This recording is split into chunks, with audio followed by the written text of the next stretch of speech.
Hora de conversar com o Renato Meirelles. A gente já trouxe aqui os números do Datafolha que mostram que Jair Bolsonaro recuperou terreno em todo o Brasil, principalmente no Sudeste e no Sul, e diminuiu bastante a diferença dele em relação ao ex-presidente Lula. Em compensação, a terceira via parece que tá em modo pause, né? Ninguém se mexe ali. Ciro Gomes, Sérgio Moro, João Dória, do jeito que estão agora, já estavam há um mês, estavam há 2 meses, e não há nenhum sinal de que alguém ali vai sair desse marasmo. Flopou. Tá flopando pelo menos, né? Ainda tem campanha, tem muito jogo, mas por enquanto não há nenhum brilho saindo dali. Renato, o que acontece com a terceira via e por que essa ideia não pegou por enquanto entre o eleitor? Bom dia para você. Bom dia, Megali, bom dia, Carlinha, Sheilo, ouvintes da Band News. Eu sou um pouco mais crítico aí com relação à terceira via. Eu acredito que não é que ela está no modo pause, ela está no modo delete. E talvez o próximo cenário que nós fomos observar, talvez alguns desses candidatos de terceira via já não estejam mais presentes nas simulações feitas pelos institutos de pesquisa. Existe cada vez uma dúvida maior sobre se o ex-ministro e ex-juiz manterá sua candidatura pelo Podemos, o juiz Sérgio Moro. Existe uma dúvida sobre a viabilidade efetiva do governador de São Paulo, João Dória, conseguir manter a sua candidatura dentro do PSDB, que tendo um candidato aprovado aí nas prévias eleitorais, sendo questionado cada vez mais pelos caciques do partido. Mas vamos lá, o que está rolando aí na pesquisa? É o que a gente chama de antecipação do segundo turno. É uma série de pessoas que topariam votar no Lula ou topariam votar no Bolsonaro num eventual segundo turno, começam a antecipar os seus votos.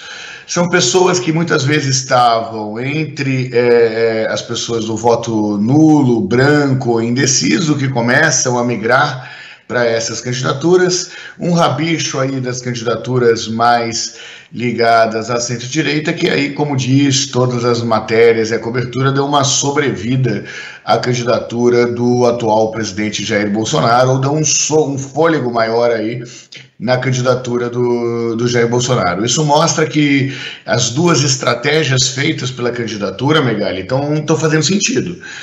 De um lado, o presidente Bolsonaro consolidando aí uma base mais coesa. Não é à toa que cresceu os votos espontâneos do presidente da República. Do outro lado, aquela galera que apoia o presidente da República, que abrigou o presidente da República nas suas legendas, falando especificamente dos caciques do PL e dos caciques do PP, que consolidam aí a política mais tradicional, vamos dizer assim. São as pessoas que incentivaram a abertura dos cofres na economia, são as pessoas que estão ampliando as ações diretas de distribuição de renda, o que do ponto de vista do Brasil e da correção das desigualdades sociais são medidas muito boas. Do ponto de vista da economia há um certo questionamento, mas o que não há questionamento nenhum é que isso se dá de forma oportunista graças ao cenário eleitoral. Agora, a verdade é que é muito difícil a gente encontrar um caminho pela qual uma terceira alternativa, né, um candidato, pudesse trilhar. Porque necessariamente ele teria de roubar votos ou de Lula, ou de Bolsonaro, ou dos dois. Porque hoje a somatória de todos os candidatos que não são Lula nem Bolsonaro, mais os brancos, mais os nulos, não chegam no segundo colocado. Então alguém vai ter que desistir de votar ou no presidente ou no ex-presidente. Pela esquerda, não me parece haver razão hoje para que um eleitor do Lula decida seguir pelo caminho do Ciro. Não estou vendo isso acontecer. E pela direita, por que um eleitor hoje de Bolsonaro optaria por Sérgio Moro, por exemplo? Até porque eles se odeiam nesse momento. Por que alguém embarcaria no trem João Dória, que está lá empatado com o Janones em 2%? É difícil imaginar por que esse movimento aconteceria. O mais provável seria a gente imaginar o contrário, né, Carla? Alguém que hoje está optando por um dos nanicos, mas percebe que a coisa vai ficar mesmo entre os dois gigantes e opta por um deles, mesmo que seja votando tapando o nariz, né, naquele que ele considera menos pior. Enfim, tem muito caminho ainda, né, Renato? Mas eu não consigo imaginar um cenário em que a coisa mude tão radicalmente. Vamos lá, é mais ou menos o torcedor do América, da Portuguesa ou do Bangu, né? Vendo uma final aí dos dois times, Flamengo e Fluminense, ou Flamengo e Vasco no Rio de Janeiro, e aí falando, não, eu vou permanecer torcendo para o Bangu. Isso não vai acontecer.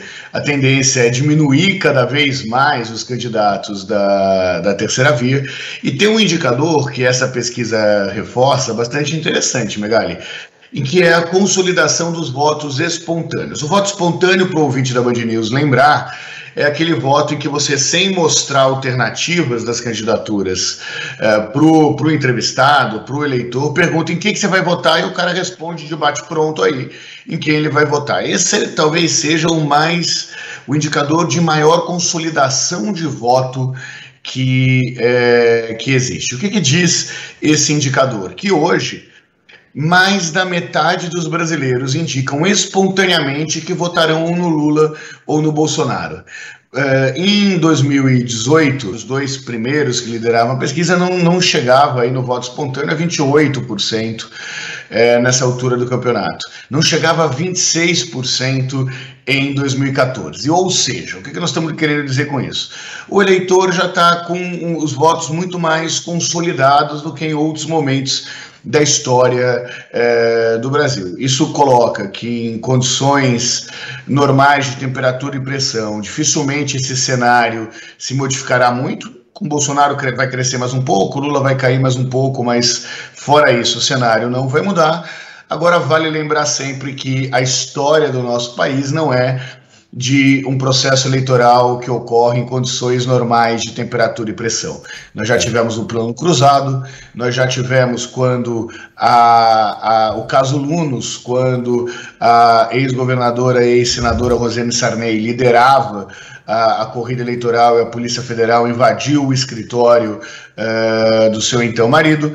Nós tivemos aí um avião que caiu, uma facada que rolou nas vésperas da eleição, ou seja, o nosso país tem tudo, menos condições normais de temperatura e pressão.